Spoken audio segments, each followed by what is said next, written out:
My name is Dan Turner. I'm head of programming and outreach for the Georgetown County Library, and we're out here, honored to be out here at the Carvers Bay Library branch, where this series continues for the month of June. We'll have this program and then two more programs coming up on Thursday afternoons at 2 p.m. in June, on the 11th and the 18th. But this is a glorious cause, South Carolina and the American Revolution. And we've had 15 previous programs, so this will round us out with 18 full programs. This is grant funded, so we want to say thank you for this LSTA grant from the Institute of Museum and Library Services, administered by South Carolina State Library. And we also want to say thanks to our community partner, Georgetown 250, for their support in this. And thank you all for being here. This is a great one. Steve Williams, he needs no introduction. But he's a pillar of the community, as well as a great friend to the library. We call on him for just about every series we put on with the library, because Steve knows something about just about everything. And if he doesn't know it, he will research it dedicatedly and find out something about it. He's an engaging speaker, an award-winning columnist and prolific author who unearths the treasure of Georgetown County's deep past, rich history, especially its African-American heritage. Among other titles, Williams, several other titles. He is the author of Ebony Effects, 150 Unknown Facts About Blacks in Georgetown, South Carolina. That book, you can get it from the library, but it's gone through several reprintings. Another title, As I Travel Along, the story of Harriet Tubman and James Bowley. I mentioned that title because Steve was instrumental in bringing in the Wesley Wofford sculpture 3 years ago.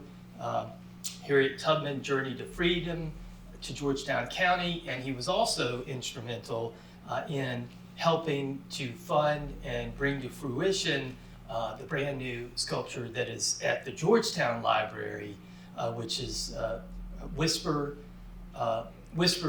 of My Ancestor, and that features Harriet Tubman whispering to her great nephew, James Bowley.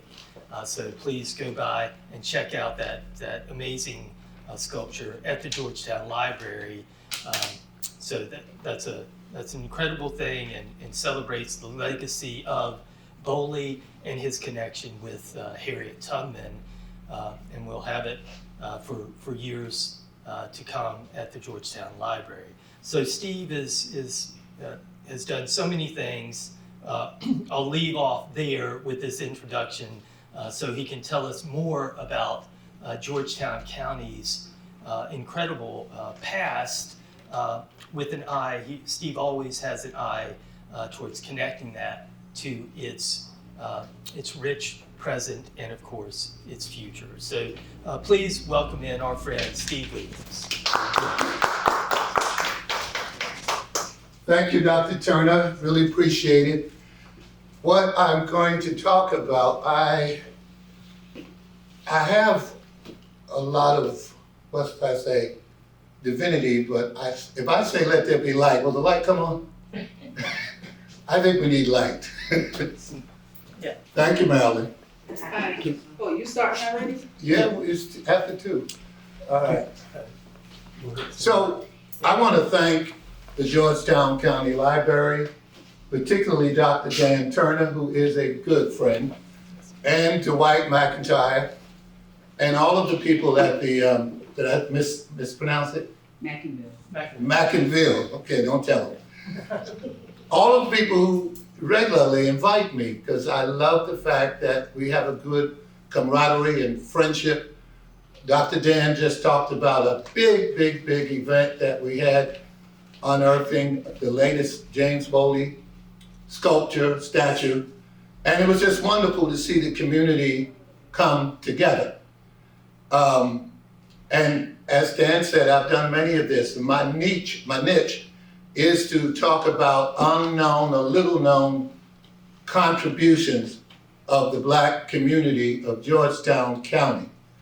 And my friend and I were talking while we were driving here that there are so many heroes in Georgetown that some of which I have tapped, and there are others that are still waiting to be untapped, because there's a lot of richness in this town. Now, the topic today is the contributions of African American to the Revolutionary War. And so I want to go back, for those of you who went to school.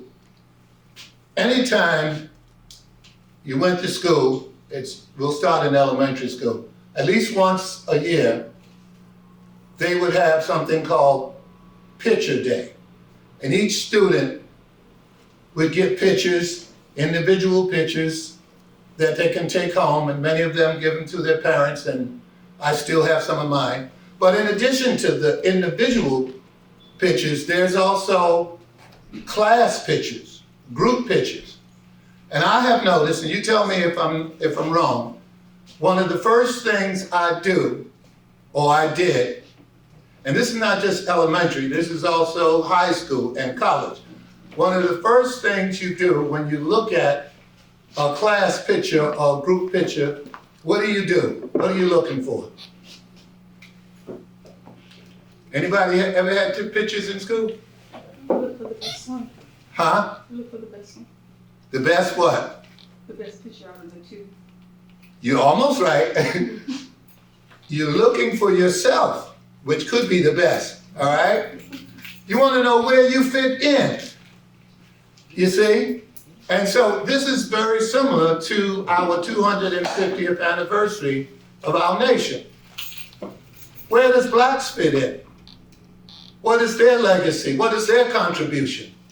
For many years, I struggled with that because I didn't know. Yes, I knew about Christopher Addicks, but he's up in Boston, Massachusetts. But I didn't know what else. Why? Because it was not told our contributions. And that's one of the reasons I'm here to introduce you to at least 5 heroes. What was told was that we were cooks, we were wagoners, we were in a supportive role, and we were. But we were also enslaved, okay? But when I was asked by Dr. Turner to find some contributions, I was surprised that I found several that I'm very proud of. They're always telling us in school about other heroes. They say, in 1492, Columbus discovered America, the ocean blue. But they never say the other side of it. History is in the eye of the person who's writing it. And as I was talking earlier to my friend, Mrs. Holm, what about the Native Americans? There were 6 million of them when Columbus came. Don't they matter? We hear stuff about George Washington chopping down a cherry tree. We don't know what is factual and what is a story. It was Mark Twain that says a lie has traveled halfway around the world by the time people get up to put their shoes on. The truth puts its shoes on. So we accept so much. And as a young man growing up, there are things that I did not know about the Revolutionary War. I knew a great deal about the Civil War, but we had an illustrious part of it right here in South Carolina. One of the most famous Revolutionary War heroes is Francis Swamp Fox Marion. And I didn't know the connection, so I'm gonna introduce you to these 5 people, which is a 15-minute video. Afterwards, I'm gonna pop in another video, which should be about 10 minutes, and we're gonna talk about something called veterans pensions. And those are the 2 topics that I have researched and I would love to talk about. All right? Afterwards, we can have a Q&A. Please ask me anything. If I know it, I will answer. If I don't, I'll say, well, I don't know much about that. But these are some people who really contribute to the Revolutionary War, and I'm so proud of it. Just the other day, I'm a writer. Some of you may know that. I write for a newspaper and some other things. One person responded to one of my latest articles, which has that same title, and he tried to convince me that the framers, the founding fathers, wanted to include the end of slavery, but the Southern framers, the founding fathers, didn't want it, and they were not going to sign the Constitution or the Declaration of Independence. And I wrote him back and I said, that's not true, that's not factual. Because George Washington was a Southerner, he was from Virginia, and all of the others were slaveholders. So they weren't trying to get rid of it. And I also said that we were not considered even people, we considered property like these chairs. So when you hear the words, we the people, don't mistake that for we will include. Sometimes they say Black Americans, we weren't even Americans. We were Black, that's for sure. So I'm here to, most of you know what I'm saying, maybe some of the young ones know, but our history goes way back before America. But this is just a contribution of the Revolutionary War 250 years ago. So let's do the video. And Dan, the left, the right, the one in the middle? Let me just make sure it's, yeah, that's it. Just hit that left. In the Revolutionary War were conflicted. Anytime while I was a slave, if 1 minute's freedom had been offered to me, and I had been told I must die at the end of that minute, I would have taken it, just to stand 1 minute on God's earth a free woman. Elizabeth Mumbet Freeman, 1781.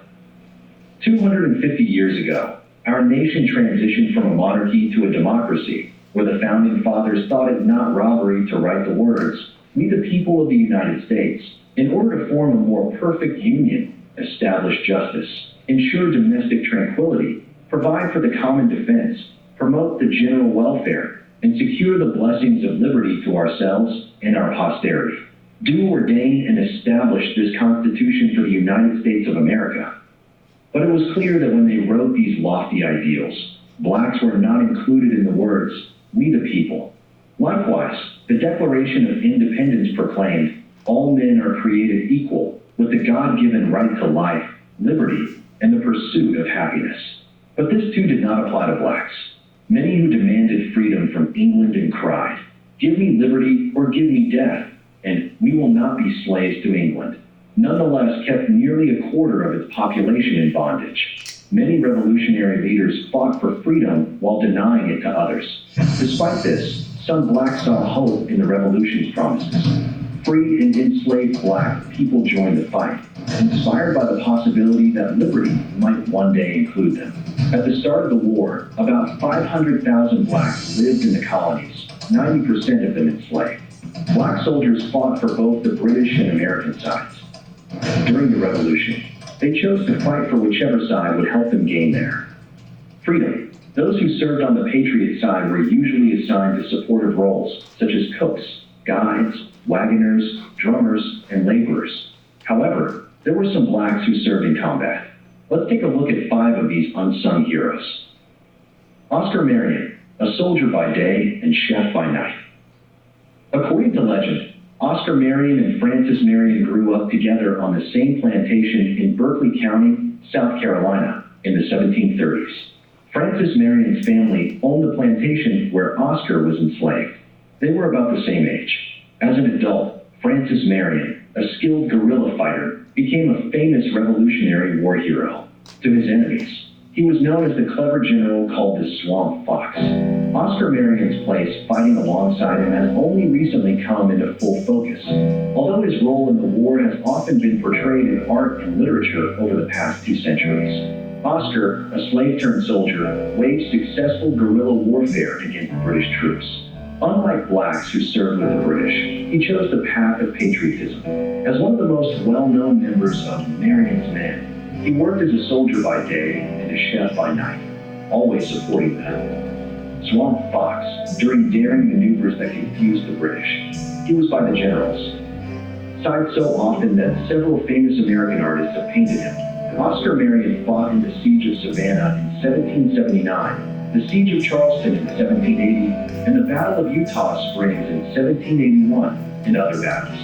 His work with General Francis Marion and his militia helped the Continental Army beat the British at Yorktown, Virginia. Jim Capers, a drum major for the Patriots. Alabama was not one of the original 13 colonies, so it has few connections to the Revolutionary War. However, Alabama is the resting place of Jim Capers, a free black who served in the Revolution and lived to be 111.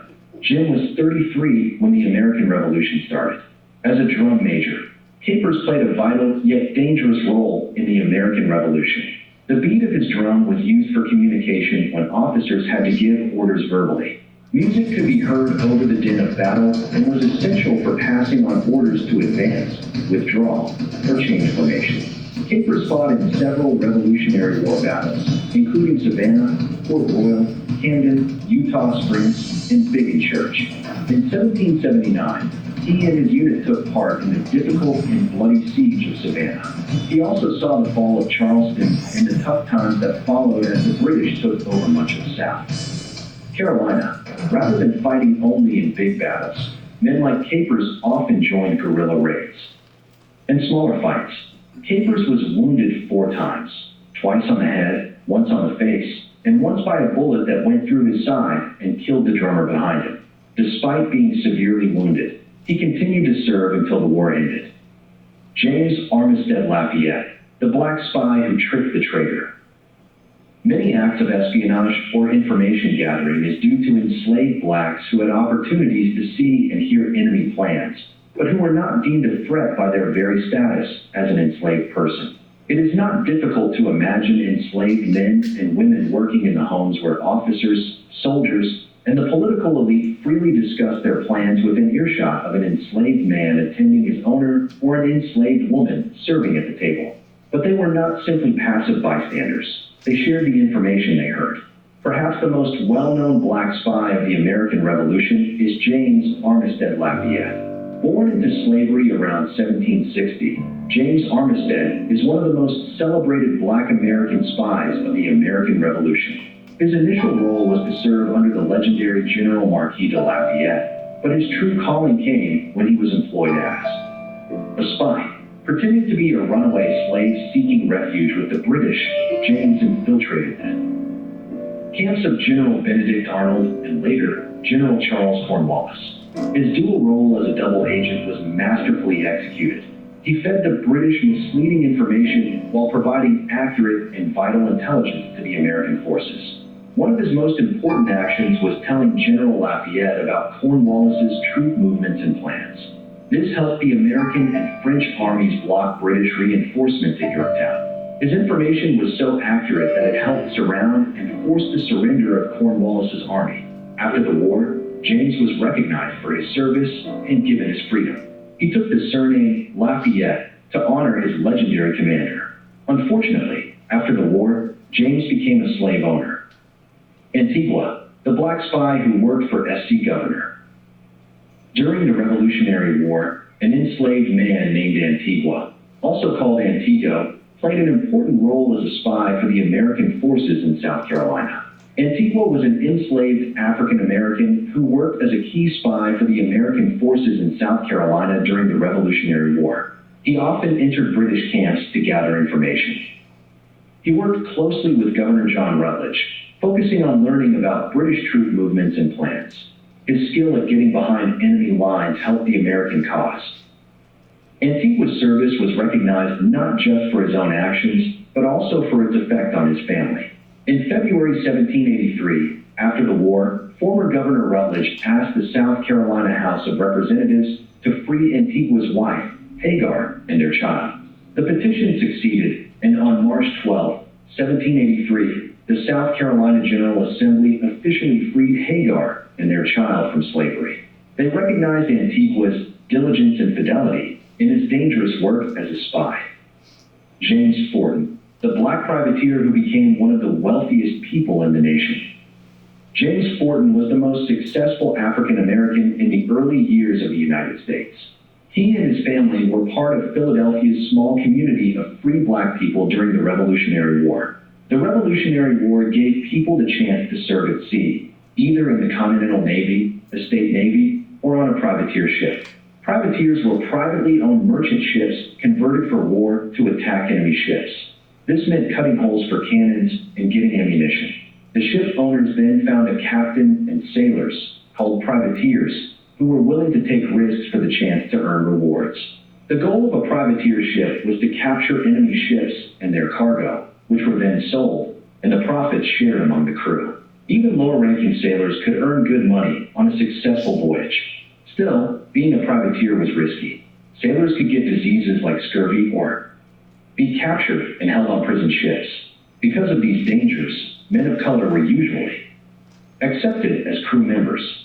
We don't know exactly why he wanted to fight for the revolutionaries as a privateer. He may have wanted to use his skills in sailmaking and repair, which he learned from his father. Earning money was likely another reason. He may have also noticed that, because privateering was dangerous, ship captains were always looking for crews and often did not care about a sailor's skin color. Whatever his reason, after convincing his mother, James joined a privateer ship. James was just 14 when he went on his first voyage. Because he was young, James cleaned the deck, handled the lighter sails, helped with the anchor, worked in the kitchen, and helped in any way he was needed. But soon the ship he was sailing with was captured by the British. He and other crew members were now confined to another ship, a prison ship in New York City. There, he spent 7 months in harsh conditions before being released in a prisoner exchange. When James returned to Philadelphia, he worked for a shipping company owned by a family friend. He quickly learned to make sails and rigging for tall ships. In 1798, when he had the chance to buy the company, James did so and changed the industry. He became one of the wealthiest people in Philadelphia, hiring both black and white workers and working to improve American society. Unlike James Armistead, James Forten used his skills and influence to support the abolitionist movement in the United States. Pensions denied.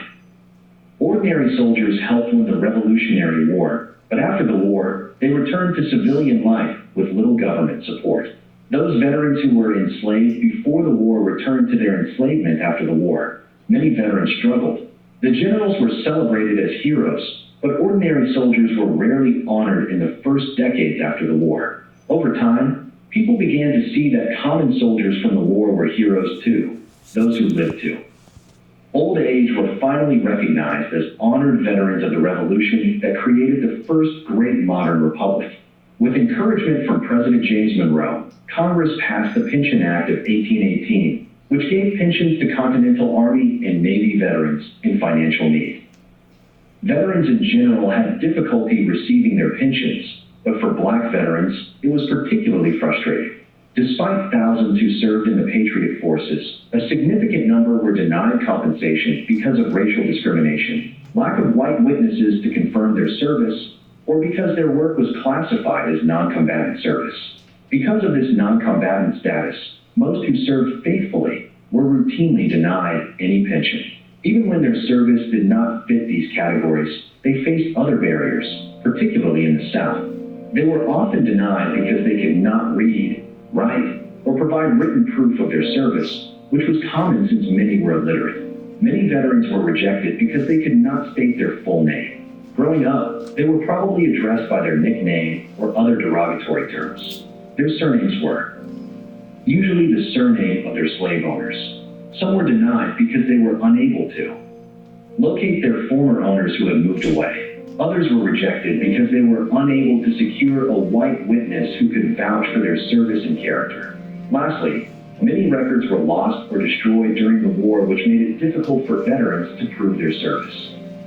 Jim Capers was one of these post-war veterans who struggled for years to receive his military pension. He was not awarded his pension until 2 months before his death. However, it might have been a case of too little too late. He passed away at the age of 111. Let's explore the unique obstacles that Black veterans or their widows faced when applying for their pension.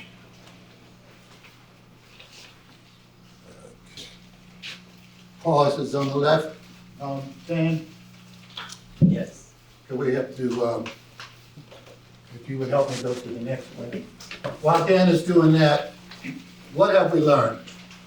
We learned that two of the most famous Revolutionary War heroes that exist in this state, you're going to hear a great deal about him because everyone talks about him. His name is Francis Swamp Fox Marion, probably the most famous revolutionary hero here in the South. You're also going to hear about a general named, I don't know how to pronounce it, the last name is Lafayette, Marquis Lafayette. As the 250th anniversary began to unfold between now and the 4th of July, there's going to be all kinds of things you will be exposed to. But I want you to remember our contribution. I want you to remember one Oscar Marion, who was the same age as Francis Marion, and he was also a soldier. Two things can be true at once. You can be enslaved, that's what 90% of us were, and you can also have been a soldier. He was a trusted soldier. There's some very famous paintings and pictures all over this country of Oscar Marion, who you may have seen, looks like they're outside somewhere and he stooped over cooking, whatever. But he was a cook by night. By day, he was part of the guerrilla warfare with Francis Marion. You also heard about James Capers, who was a drummer. Being a drummer was very significant to troops. But James fought, and one of the things that I learned about him, I didn't know about him until maybe about 4 or 5 months ago. First thing I remember about him is that he lived to be, anybody know? 111. Say it again. 111. We should all be lucky to live that long. He didn't get his pension until two months before that. But I heard where he was shot and wounded several times in the head.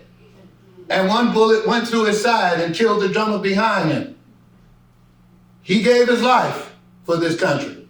Then there's a fellow by the name of James Armistead, what was his last name? Lafayette. That wasn't his real name. He took it from General Lafayette. He was a spy, the most famous black spy in the Revolutionary War. And for those of you who remember your history, he tricked the traitor, who in history is noted as the most famous traitor of the United States during the Revolutionary War. Anybody? James, is his name James? No, it starts with a B. Benedict Arnold. I've heard that name since I was probably in 1st or 2nd grade. He was a traitor. But it was James Armistead Lafayette that tricked the traitor because he pretended like he was an escaped enslaved person and he went over to the British side, but they didn't know that he was taking information back to General Washington and Lafayette, which helped them win the war. Oh, you should also know that blacks fought on both sides of the war. They fought for the British, they also fought for this country.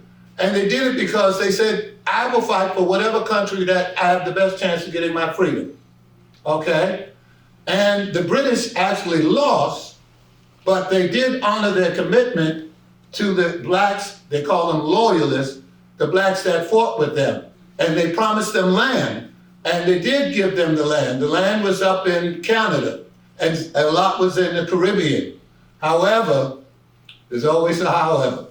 It was cold. They weren't from that climate. They had no food, so many of them died from famine and poverty, racial discrimination, and what have you.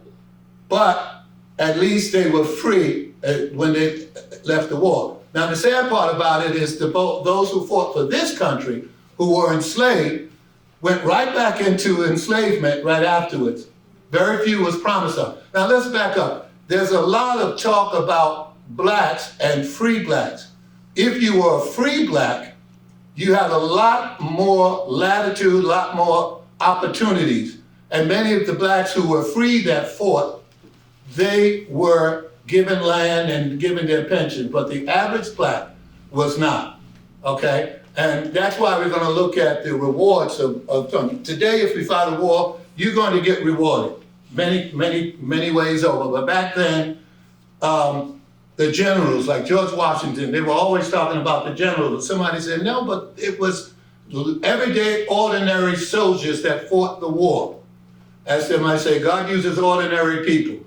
And they were not getting any credit for at least 25 or 30 years. The war started in 1776. It didn't end until, I believe, 1783 then. Yes. And it wasn't until 1818 that they gave the first pension. So we're talking almost 40 years. And then in 1832, they opened up the pension. But as far as blacks were concerned, it was difficult because they had a very daunting questionnaire that they could not answer for very obvious reasons. So we're going to look at some of the issues that black veterans of the Revolutionary War was faced. This is about a 7-minute video, but here's some of the questions. When were you born? Where were you born? Where were you living before the war? How long did you or your spouse serve in the war? By the way, they didn't have women fighting, but if you are a veteran, your widow or your wife could apply for a pension. But again, for blacks, it was very difficult. When were you discharged? Who were your superiors? Are you legally married? If so, when did you get married? What is your spouse's name? When and where was she born? Last two, list your household furniture. And the very last one, list the name of anyone who can vouch for you or your service or character. So you're going to see on this video, some of these questions were incredibly difficult for blacks, almost impossible for them to answer. The simple question like, are you legally married? Well, if you don't know, I'll tell you. It was not legal for blacks to marry. We did marry, but it was not legal because we were not considered human. We were considered property. And even when we married, I wrote about this a few years ago with John Bowley, James Bowley dad. One of the reasons Harriet Tubman went to rescue James Bowley when he was 6 years old, and his mother and his other little sister who was 3, her name is Araminta, which is Harriet Tubman's real name, first name, because John Bowley was living in Maryland or Philadelphia, and he was a free black. Americans served in the Revolutionary War. The exact number of free schools were prohibited from keeping written records, and many were denied the opportunity. That's okay. He was very, very, very well-to-do. Not very, but he was well-to-do. Again, he was a mulatto. He was mixed, but he was free. But he was highly skilled. He was a carpenter and a shipbuilder. And up in Maryland, they didn't necessarily pick rice or cotton the way we do here in the South, but they were shipbuilders. Well, when Harriet Tubman heard that they were going to put her niece, which was Keziah Bowley, but they were so close in age, they considered themselves sisters, that she devised a plan to go and rescue her and her family off the auction block. And she wrote a letter, she didn't write the letter, but she got a letter to John Bowley. And it's an incredible story. The book's in the library about that. So there would be no James Bowley without John Bowley, and there won't be any John Bowley without Harriet Tubman, okay? So what happened was, oh my goodness, should I step on it? No. It's a spider. Yeah, let me go. Let him go? Okay. If you could get a piece of paper. Good thing you're not in my house. There you go, baby. My mother said, don't kill me.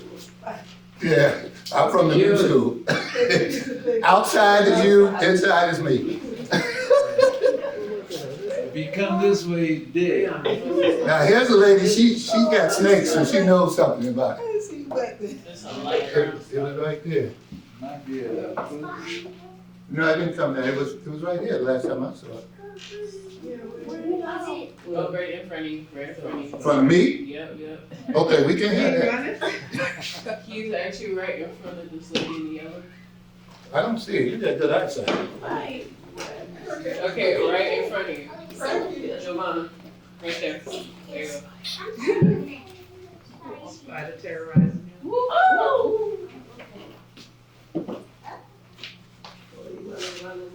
Want me to open the door? Yes, please.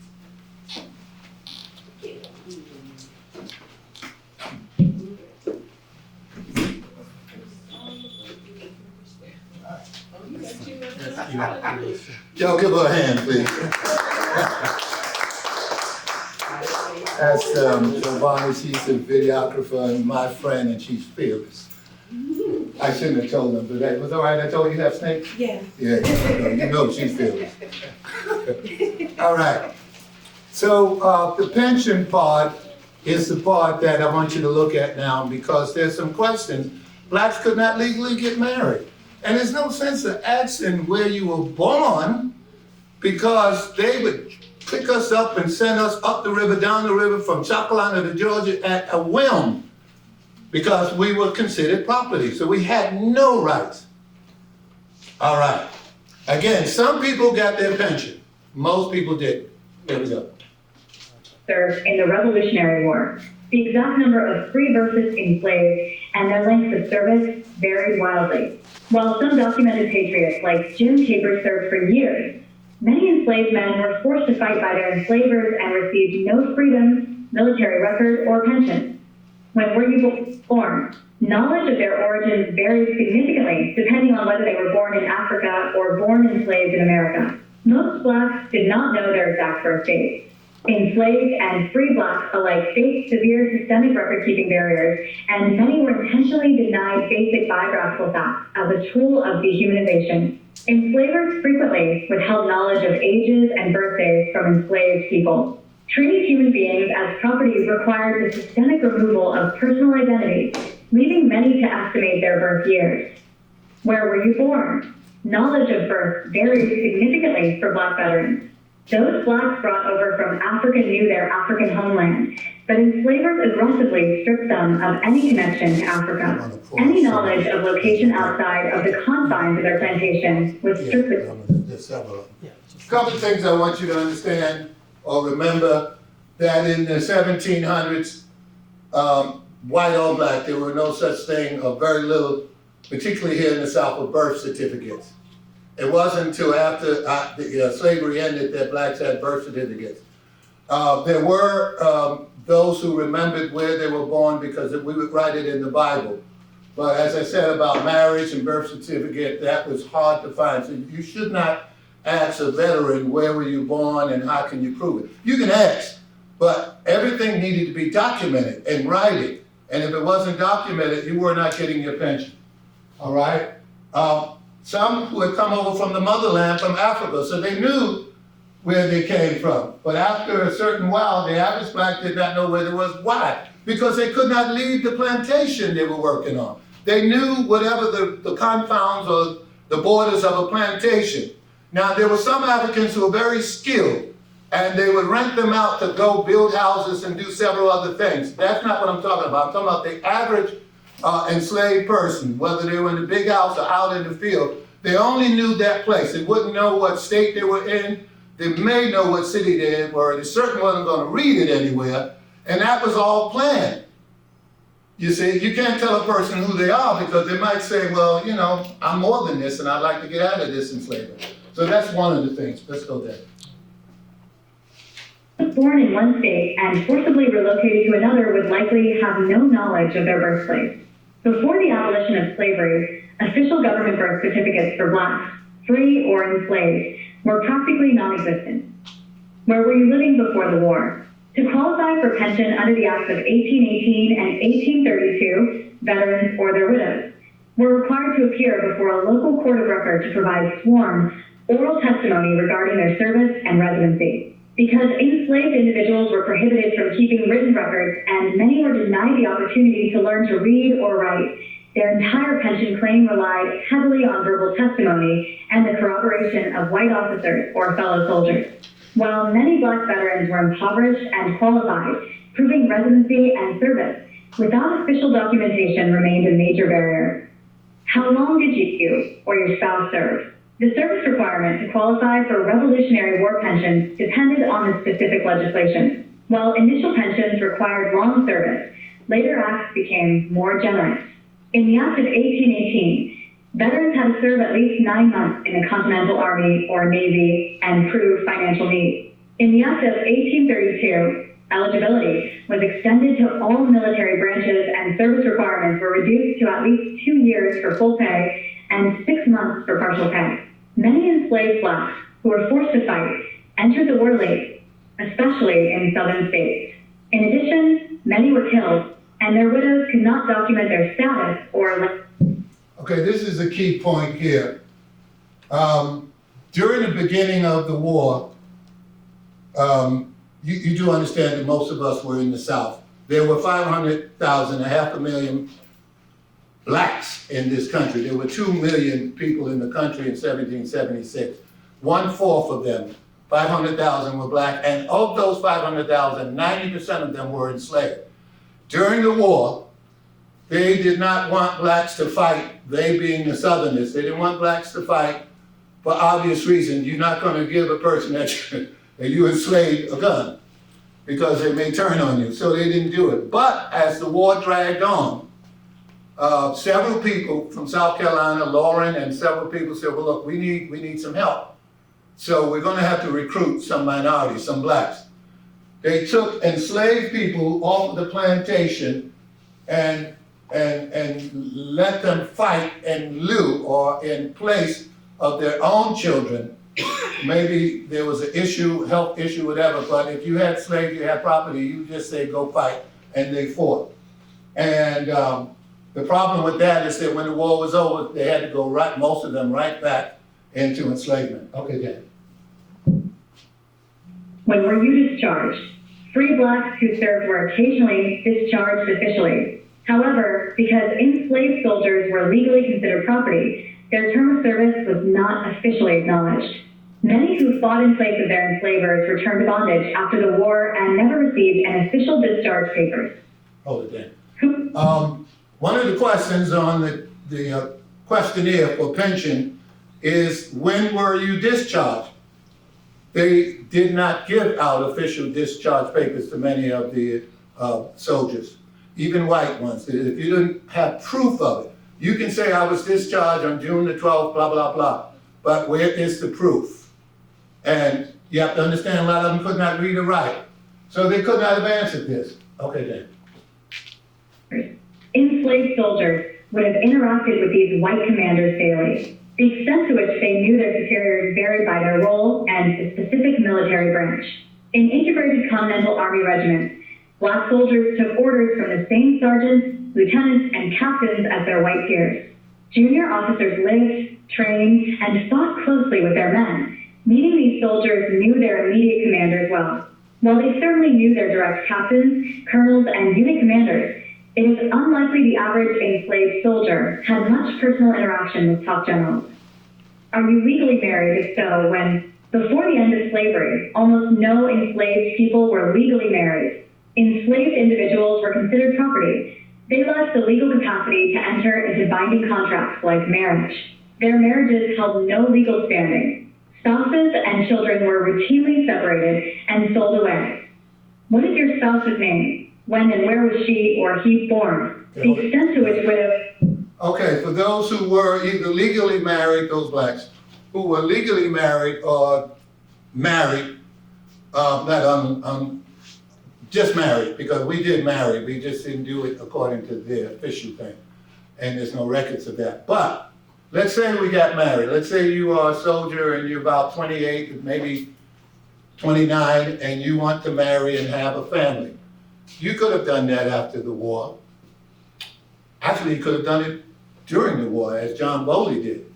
However, when the pension acts were made, we're talking 40 years later and sometimes 60 years later, you are asking your wife, where was she born, where you yourself don't know where were you born. Why? Because they did not always tell you where exactly you were if you were enslaved.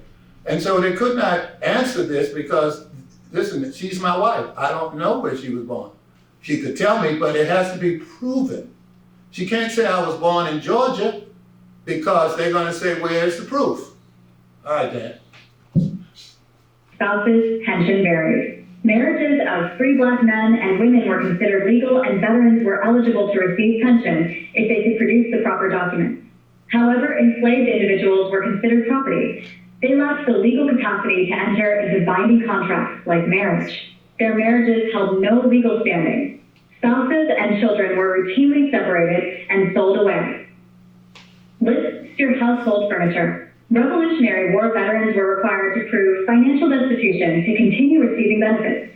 The government required applicants to swear before a local court to an exact inventory of their real and personal estate, including clothing, bedding, tables, chairs, iron pots, and other items. Whether an average black soldier actually had household furniture to list or could successfully secure a pension depended heavily on their status as a free man or an enslaved person. Enslaved individuals were legally considered property and could not own estates or household furniture. The vast majority of these veterans had no property or very small amounts of basic household furniture and cookware. Hold it down. So, I found it interesting that they would ask them for furniture and little things like pots and pans and what have you. But you understand that they were dirt poor. And if you were to get a pension, they weren't just giving it away. You had to prove that you were either physically unable, or you were too old to work, or some other issue before you can get it. And it's not like today. Those who serve today will get a pension if they're honorably discharged. And some of them, because they're friends of mine, they have a very handsome pension. Vi, did your husband have a pension? Yeah, that's just something we do now. But back then, pension wasn't it wasn't a great deal. Okay, Dan, thank you. This is the last one. Can vouch for your service and your character. Because they often lacked official discharge papers, they were required by law to provide sworn oral testimony in court, corroborated by credible witnesses who could verify their service, identity, and character. By the time Broad Pension Acts were passed in 1818 and 1832, most of the soldiers' peers, commanding officers, and comrades had passed away. In addition, some had moved or migrated away from the original places where they enlisted, leaving them without neighbors who could verify their histories. High rates of illiteracy and the common destruction of official service records, especially in the South, meant many relied entirely on the word of white officers or neighbors to vouch for them. So as I conclude, you can see why these The Black questions, Americans served. why these questions were almost impossible for, can we do lights again? Almost impossible for black veterans to answer, and most of them overwhelmingly didn't get their pension. Some of them didn't even apply because they could not read or write. And their name was whoever their enslaver's or master's name was. Like my name would be, it is Williams, but you know, I didn't have that name in Africa. This is the 250th anniversary of our nation. There are many, many, many good things about what this country has become. This was the beginning, and it was difficult for blacks and whites. But what I like about this, and I'll close with this, the preamble of the Constitution starts with, we the people in order to form a more perfect union. And then it goes from there to there to there. I spoke not too long ago at a rally, and I told people that we the people, there were several people left out of that phrase. Not just blacks, women, immigrants, gays, and every other group. The people that wrote the Constitution were all white men. And they had no intentions when they said we the people, that meant everybody. But over the last 250 years, through blood, sweat, and tears, Dr. King and everybody else, we gained our right. Women have their right, blacks have rights, immigrants have rights, even though you won't know it today. We have to fight for that. Nobody gave us anything. So when you see people getting so excited on 4th of July, you remember how it all started. And people have died for it. My ancestors, your ancestors. I am happy to introduce these 5 people who valiantly fought. Oscar Marion, Jim Capers, James Armistead Lafayette, Antigua, and James Fortin. One word about James Fortin, you may have seen the movie. James Fortin, as they say, was the most wealthy person in Philadelphia, Black American in Philadelphia. But he was an abolitionist, right along with Frederick Douglass and the other greats. And his daughter, Charlotte Fortin, I don't know if I'm saying it right, Greek, G-R-I-N-K, she's famous for coming south from Philadelphia to teach blacks right after the Civil War. And there's several movies made about her. So before we go, I'd like to open it up. Are there any questions? I have one. Yes. Maybe I'm overthinking it. When you said they weren't giving proper discharge, like were they dragged back into war if need be, or they were just done and just wasn't given, paperwork? Well, that's a good question. Many were killed. And again, we have to always understand we're talking about the northern states and the southern states. There was slavery up north, don't fool yourself. But if you were in the South, let's just use South Carolina, and the war was over 1783, they were promised their freedom, but they didn't get it. And as far as discharge papers, many of them, just like, I didn't say all of this, as Richard Pryor used to say, Walter Cronkite said it. I researched all of this, because I didn't know. I know a great deal about the Civil War, but I don't know much about this. They were not, the average, were not given discharge papers, but I don't want to paint the picture that no blacks got pensions, no blacks got discharge. There were plenty who did, but I'm just saying the vast majority of them, okay? It was a different time. And what we must keep in mind, we were not considered Americans. All right, anybody else? Okay, any veterans here, or family of veterans? Okay. You want to speak on anything about the pensions or anything like that? Because I don't know much about pensions. Huh? I said I think most people in this room would be World War II. World War II, yes. Or even Vietnam, or what have you. Yeah, well, my husband was Korean. Yes. He was Korean. We have to take care of our men and women who fight. We have to do it. We owe that to them. The Revolutionary War was just the beginning of our struggle. Over the last 200 years, we began to get more and more rights. It's called amendments, and more perfect union. It's still not a perfect union, but it's better than it was back then.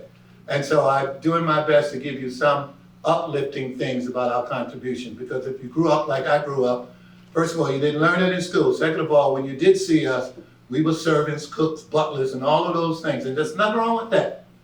But we did other things too. Just like today, I've written a great deal about the builders. The same things blacks did during the antebellum South. When the Civil War was over, we continued with that. We built buildings and churches and schools all over this county, really all over the South. Where did we learn that from?